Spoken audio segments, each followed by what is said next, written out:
Hello, everyone, and welcome to the latest installation of All Tech is Human's weekly live stream series. For those returning, thank you for always tuning in and participating. Together, we are co-creating a better tech future with this global community across civil society, government, industry, academia.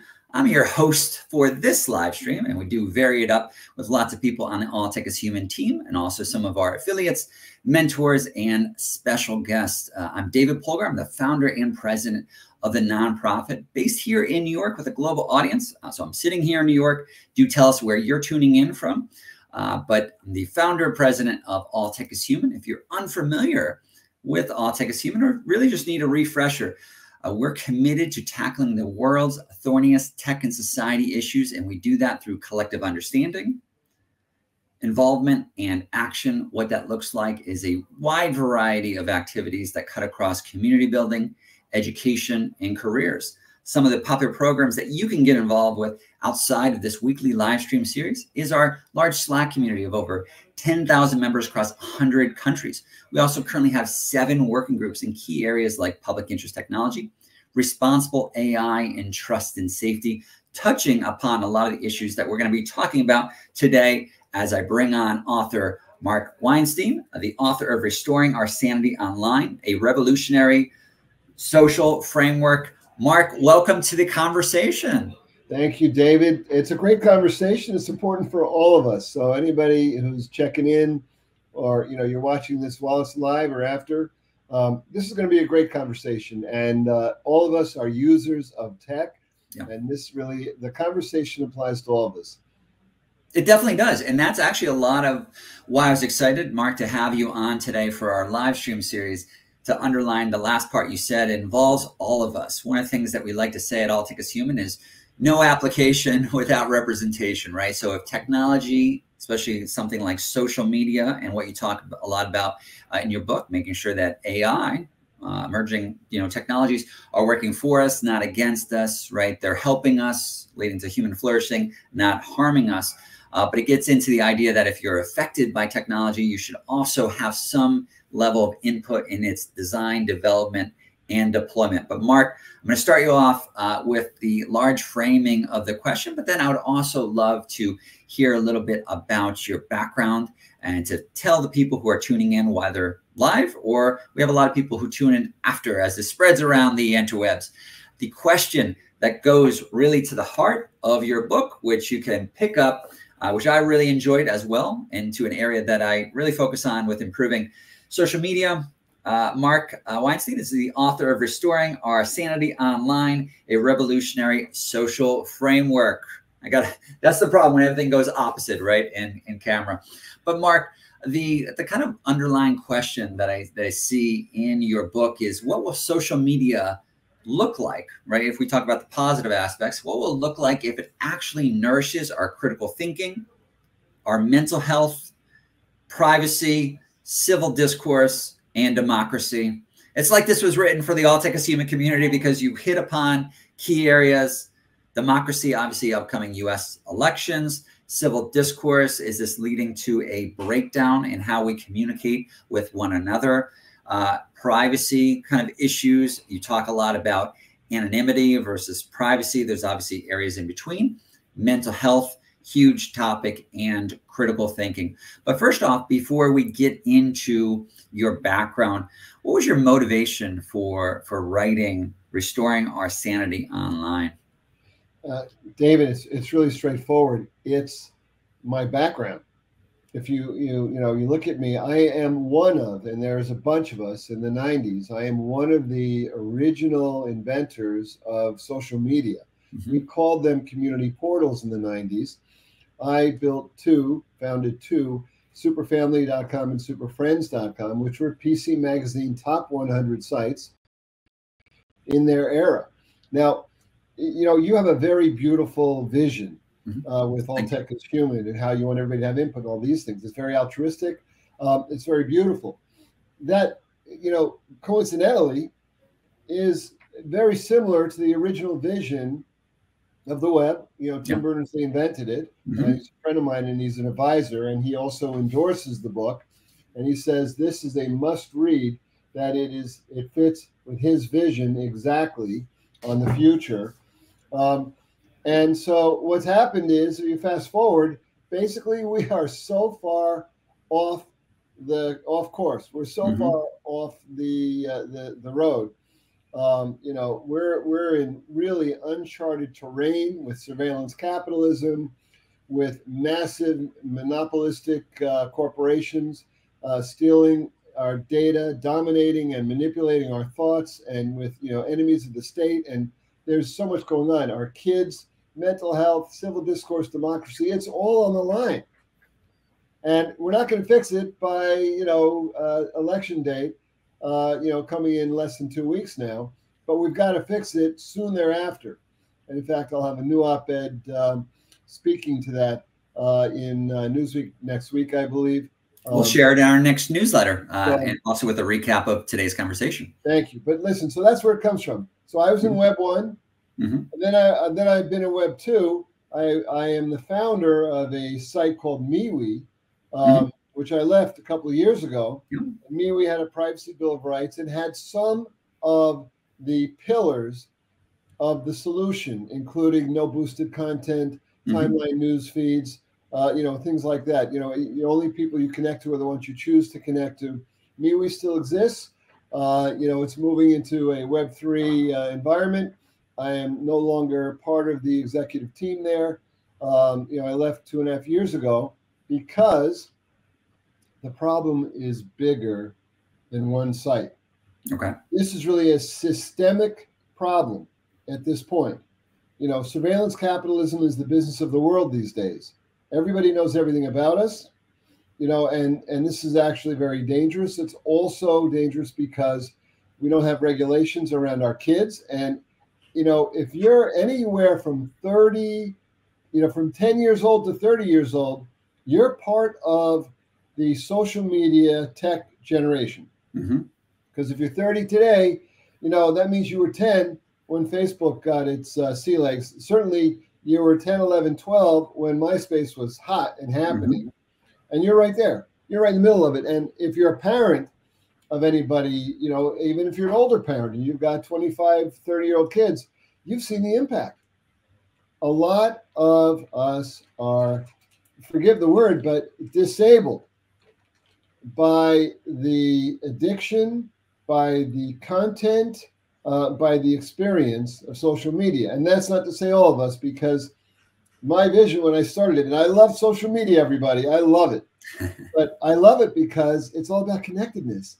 It's about, staying connected with your family and your friends, your loved ones, because we can live anywhere in the world. We can work anywhere in the world. We can use this great technology, and then we can find like-minded people. But in Web 1, in the 90s, there were no bots and trolls. There's no way to target me or for somebody to pay to boost content into my feed.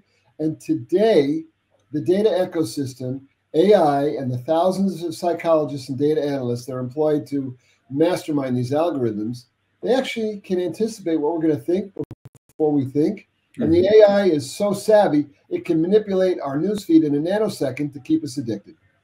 Well, let me jump in there, Mark. You certainly laid out a lot of follow-up questions that I want to get into. One will be really what you're laying out is the promise, right, of the web. Even myself, growing up in high school, is really attracted to the promise around the internet superhighway, and to your point around the connectedness and how it did start out more of an academic pursuit. Obviously, the critique there would be that you had more of a homogenous type of crowd, and then what happens when you have bad actors come in. But the point being that I think a lot of people in the space, myself included, don't want to throw out the baby with the bathwater, right? They see this potential. I'll give you a concrete example. I recently was speaking about All Tech is Human in Hungary, and before I went over there, got to obviously connect with a lot of people over in Budapest, and people would reach out, who I know in New York, where I'm based, and say, hey, well, talk to this person, go to this restaurant. So you really see this amazing kind of potential, but then obviously that hasn't evolved that way. So it gets to the question I have for you, Mark, is this really tied in? Is that you cover a lot of this in your book? Is this really tied in with kind of the original sin of the internet? If you go as far back, and obviously you're a veteran in the space, so you know with the early web, when they talk about kind of the Netscape model and the advertising-based model, which seems to also be one of the potential fatal flaws of social media, and kind of the concept that you kind of refer to in the book is the classic, if you're not paying for the product, you are the product, and then changing kind of the incentive structure, and then how obviously later in life you try to change this with some of your social media platforms, and then more recently with MeWe. So how do we get away from that advertising based model? Because one of the things that we've seen recently in the news is Meta was kind of critiqued for their ad-based model. So in the EU, they had to offer a alternative where individuals were allowed to forego the advertising-based model, but they would pay a monthly fee, something that actually people have been arguing for with Facebook since they were created. But then they're also being sued based on the fact that in order to have privacy, somebody has to pay. So they seem to be caught in this weird double bind. So Mark, as kind of an expert in the space with years of experience, I mean, where do you see this step? Where do you see this kind of stage going? Yeah, let me jump in here because and everybody who's watching and listening, I said to David, this is going to be a tangential conversation because there are so many points of light and points of darkness in this conversation. So, the old metaphor of hold on to your hat while we take this drive. So first of all, maybe what you don't know, because I think I only mentioned this in one paragraph in the book, the advertising that we receive is fraught because it's data driven and targeted and manipulated and purposefully designed to both keep us on the screen as long as possible and to cause us to take an action or manipulate our thoughts so we'll take an action shortly thereafter. However, I actually have 11 patents and a 12th filed. I've been studying this model for a dozen years and filing patents on an advertising model, because advertising is not evil, but the way that it's perpetrated, the way that we are the product sold to the customer that's the advertiser, marketer, political operative, that's wrong. That's upside down. So I have a series of patents on advertising that keeps me anonymous and makes it personal to me. So, this is because we have to evolve. Also, as you mentioned, the subscription model, there's nothing new about that. MeWe has run effectively. While I was the CEO, we developed a subscription model because freemium, everybody, which means that a vast majority of services are free, and you have to, and your user, who's your customer, in this case, you want them to love what's free, and then you have optional sort of upgrade features or feature sets. And with MeWe, we went very quickly in a 3-year period. We rolled it out with for a month at 100,000 in revenue. The next year was $1 million in revenue. The next year was $7 million in revenue, and then I actually stepped down to move on because also. This idea of monopolistic practices, well, most of our listeners are going to realize, you probably know now that Google was just found guilty of monopoly infractions in a huge way in the United States by the courts after the FTC took them to task on that. The FTC has Meta in their crosshairs, and there's a huge case with Meta that I've been deposed in, subpoenaed, testified. Meta has massively interfered with the success of personal social media companies to the point where only Snap and MeWe are left as identified by the Federal Trade Commission as the only 2 other personal social networks. This is really family and friends and connectivity and all that. Yeah. Because TikTok is not personal, X is not personal, Instagram's not personal, et cetera. So, but the point is, it's not the advertising in and of itself that's evil.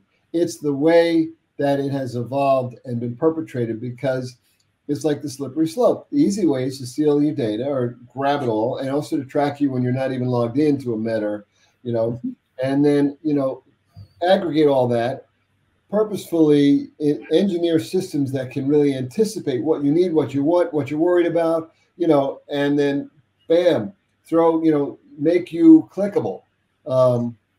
So, therein lies the rub, so to speak. And as I said, I've also, and at this point, because of these little, everybody now seems to have some subscription model. You look at YouTube, you look at Netflix, things like that. These are all covered in my IP, by the way.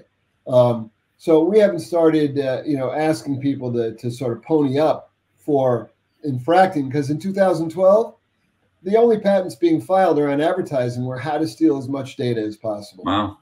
Yeah, I mean, that's where I'm curious of what are your thoughts around that? Because obviously, the United States is being influenced by GDPR over in the EU, and then more recently for the United States with California's kind of data privacy law. Obviously, in the United States, we don't have a similar data privacy law. Do you see any momentum in that field, or do you think it's more of a choice? Because I know in your book, you talk about this relationship between big agriculture, big tech, right? Other kind of like massive conglomerates. I think the other aspect outside of the regulatory kind of positioning is framing positive social media and viewing that as an advantage, for a consumer, and allowing them to kind of vote with their wallet, so to speak. But one of the complications to that, let's say vote with your data, David. Let's say, and before, I just want to, because there's so many questions in your question. Sure. Yeah. There is legislation. Listen, whether you're pro-government, against government, whether you think there's a conspiracy or not, the fact is that our whole economic system and our democracy is based on the free market. Yeah. So, and also, democracy baked in, privacy is one of the human rights of democracy. Now, there is, in Congress, there's the APRA, American Privacy Rights Act, which is right now kind of stuck. And I wrote an op-ed about this earlier, just for our listeners. I'm published everywhere because I talk common sense. So you can find me on Fox, the Wall Street Journal. You can find me in the LA Times, the Newsweek, Associated. You can find me really just about everywhere with my opinion, which is always documented. I never just write an opinion piece. I find verifiable information sources so you can see what I'm thinking and why I'm thinking and what data I'm citing. So, but listen, there is the American Privacy Rights Act. There's also right now already passed by the Senate.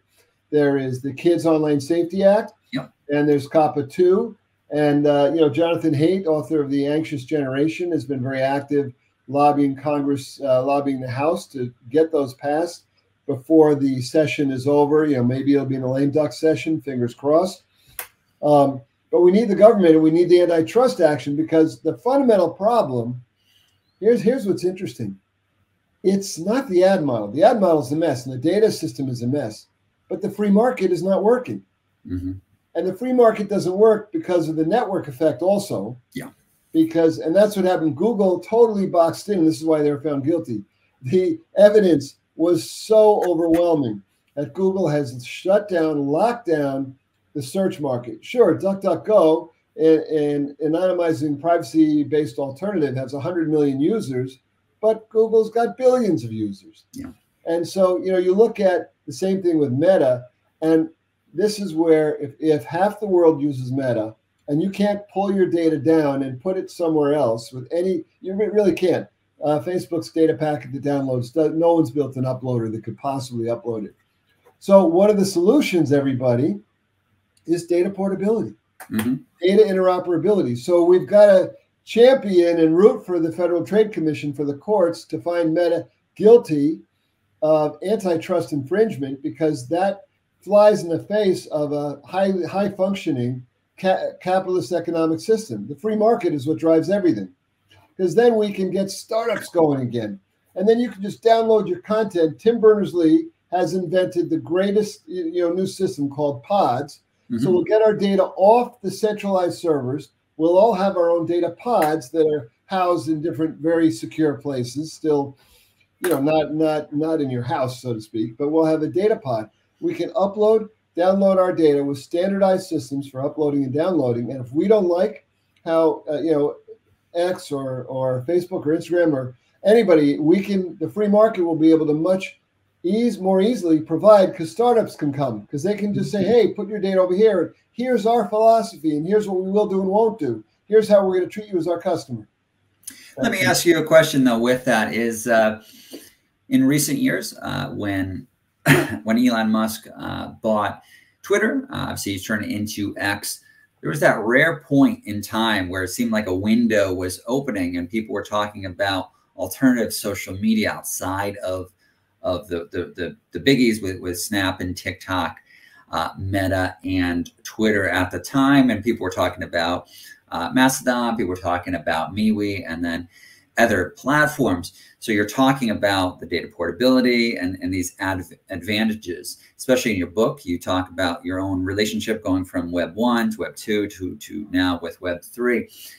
However, it seemed like Mastodon has really kind of struggled with maybe some of that transition. Do you have any kind of like thoughts on that? Because I think one of the underlying questions or comments around that would be, how do you get around the positive aspects with data portability and kind of owning your own data versus the fact that an individual will oftentimes go with something that is frictionless and what's easier? So it seems like one of the pushbacks maybe to that transition away from Twitter at the time could have been that it was too complicated, and people go where the friends are, and people want something that's easy. So do you have any kind of thoughts on that, Mark?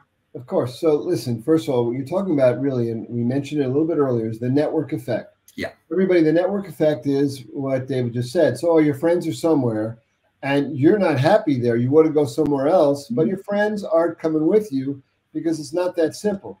This is where data portability comes in, because if it's simple, because you're not the only one who's unhappy. When Musk took over X, there were a lot of unhappy people, and there continue to be. And the estimation is that X is, on a value basis, worth about 25% of what he paid for. He paid 44, billion for it. Yeah. So when you look at this, and interestingly enough, I had an op-ed in the Wall Street Journal 2 years ago when Musk took over X, and I said, and the headline was, Elon Musk can save Twitter and democracy. And I outlined a plan for him of how to do it, including everybody, regardless how you feel about politics. Because the best thing is, if you're an executive of a social media company, keep your politics out. Keep it neutral. Let your users enjoy a neutral, sort of healthy civil discourse platform. But of course, that's not what happened to X, and it turns a lot of people off, on all sides, because they want to, have their own milieu. Yeah. So this is where the future with pods and data portability. So we've got to break the stranglehold of the network effect. Same issue with MeWe, and the other issue is that, then you have companies like, and of course, Facebook started Threads, as a competitor. And, Dorsey, the founder of Twitter, has started Blue Sky. So it's not just Mastodon. Now, Threads got some traction because it's a direct feeder from Facebook's membership. But for Blue Sky and for Mastodon, it's harder because, no one has been able to crack the nut of the monopolistic network effect. Well, part of me would wonder, though, is the average person becoming a little, I'm going to say, bored of where social media has become? Because if you go back to the founding of Facebook and a few years before that with MySpace, there was a lot of novelty. There was a lot of excitement. And you've been around long enough to know that there's been so many cycles of what the web even looks like.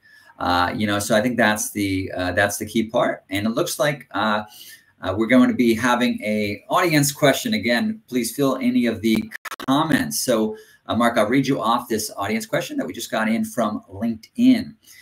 The question is, if market forces, and therefore the consumer, decide what models of privacy will prevail, how do we get here? That's really a great question. And here's what happens. So what happens, because the book, by the way, you'll love the read. It's also funny. You know, I've got some of the reviews. You know, we purposely wrote a very entertaining book, but I do a major comparison. The largest chapter of the book is comparing big ag, big energy, and big tech, and how from these visionary altruistic beginnings of all three, you know, industry segments, did they end up with these huge monopolies that dominate and control everything. And therein lies the rub, by the way. Therein is where your answer is, because it's not that the consumer chose, it's that this network effect. So Facebook launches in 2004, right? By 2007, you know, they're eating MySpace's lunch, you know, and you know, by 2010, MySpace is effectively dead. And is sold for 35 million when it was worth, you know, 700 million just a few years before. Yeah.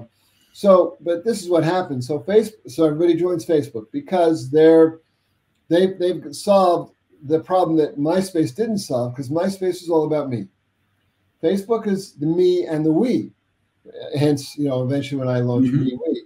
But the point is that then Facebook quickly, you know, gets traction and then gets hundreds of millions of dollars in funding.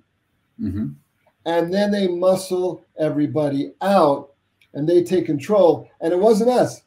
It was Mark Zuckerberg in 2010 at the Crunchy Awards in San Francisco. Guys, you know, ladies and gentlemen, Mark Zuckerberg said privacy is a social norm in the past when he was interviewed at the Crunchy Awards. You know, you can find the headline. Yeah. And listen, this is what caused me to come back. That interview in 2010, I was like, you know, oh my God. I mean, you know, our forefathers, your parents, grandparents all fought in wars for our democracy, for our privacy. And here's a guy who says privacy is dead because I can make more money if privacy is dead. I mean, that's just exactly what he said. And, you know, it's like, are you kidding me?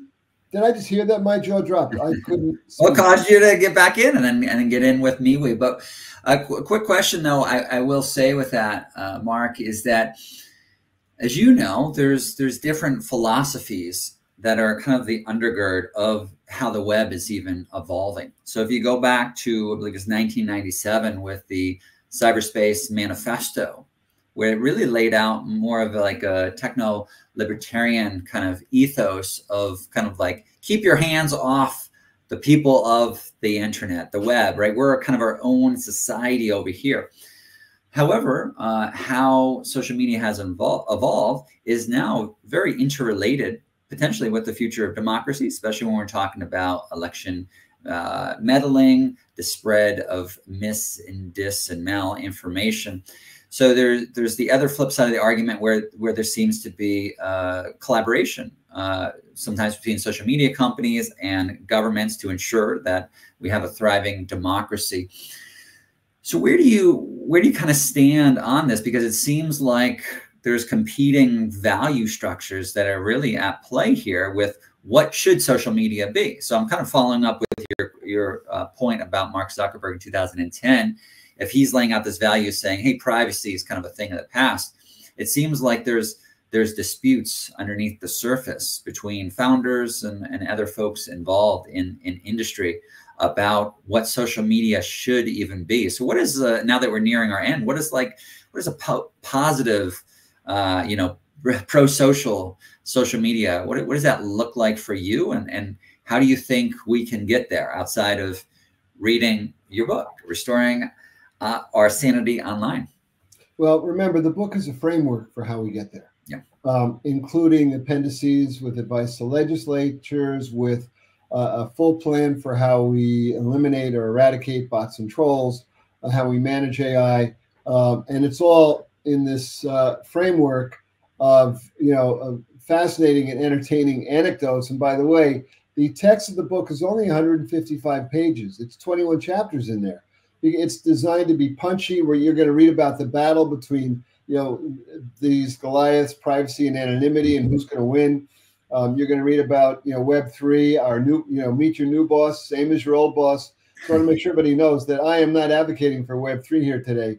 But there's 3 chapters in the book on Web3. It's promises, the reality, and the billionaires that control it. So we've got to move forward. And remember, I write a lot about personal social media, but there's also in the book baked in, the ideas of X and, TikTok. And I've, of course, published a lot about TikTok. So, first of all, as messy as an Instagram or a Snap or an X might be, they're not owned by adversarial countries or enemies of America. And that's a very important distinction because, there is direct, apparent, well, this is well documented, government interference with the what is allowed to be sent to America on TikTok. And of course, TikTok is also collecting the biometrics of 100 million, kids in the USA. I mean, of course, a lot of people are making their living on TikTok. We've got to get TikTok to be American owned.